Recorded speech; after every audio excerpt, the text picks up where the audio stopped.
నటుడు విజయ్ రంగరాజ్ అలియాస్ రాజ్ కుమార్ ఇలాంటి పరిస్థితి ఎవరికి రాకూడదు. చివరి రోజులు మరీ ఇంత దారుణంగా ఉంటాయని ఎవరూ ఎక్స్పెక్ట్ చేసి ఉండరు.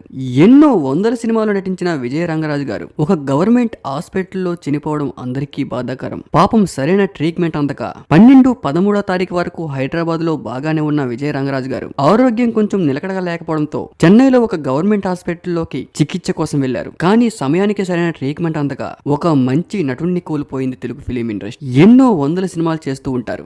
వాళ్ళకేంటి సినిమా యాక్టర్స్ కొన్ని కోట్లలో సంపాదిస్తూ ఉంటారు.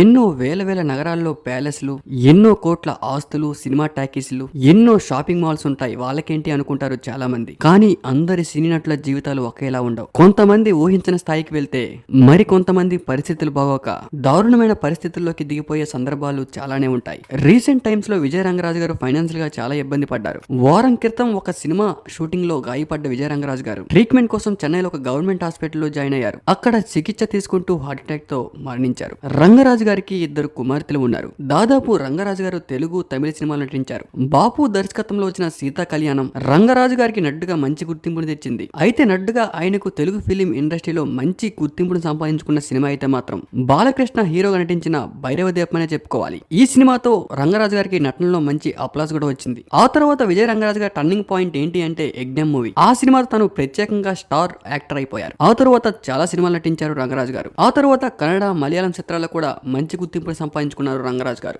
వెయిట్ లిఫ్టింగ్, బాడీ బిల్డింగ్ లో కూడా రంగరాజ్ కి మంచి గుర్తింపు ఉంది. ఇక 1994లో వచ్చిన భైరవ దీపం చిత్రంతో తెలుగు ఫిలిం ఇండస్ట్రీలో తనకంటూ ప్రత్యేకమైన గుర్తింపును సంపాదించుకున్నారు. ఆ తర్వాత తెలుగు, మలయాళం, తమిళ చిత్రాలు నటించిన రంగరాజ్ గారు ఒక్కొక్క టైంలో ఫైనాన్షియల్ గా చాలా ఇబ్బంది పడ్డారు. రీసెంట్ గా ఈ విషయంపై దిల్ రమేష్ గారు ఒక ఇంటర్వ్యూలో ఫోన్ కాల్ లో మాట్లాడుతూ రంగరాజు గారి జీవితంలో జరిగిన విషాదాన్ని చెప్పుకుంటూ ఎమోషనల్ అయ్యారు.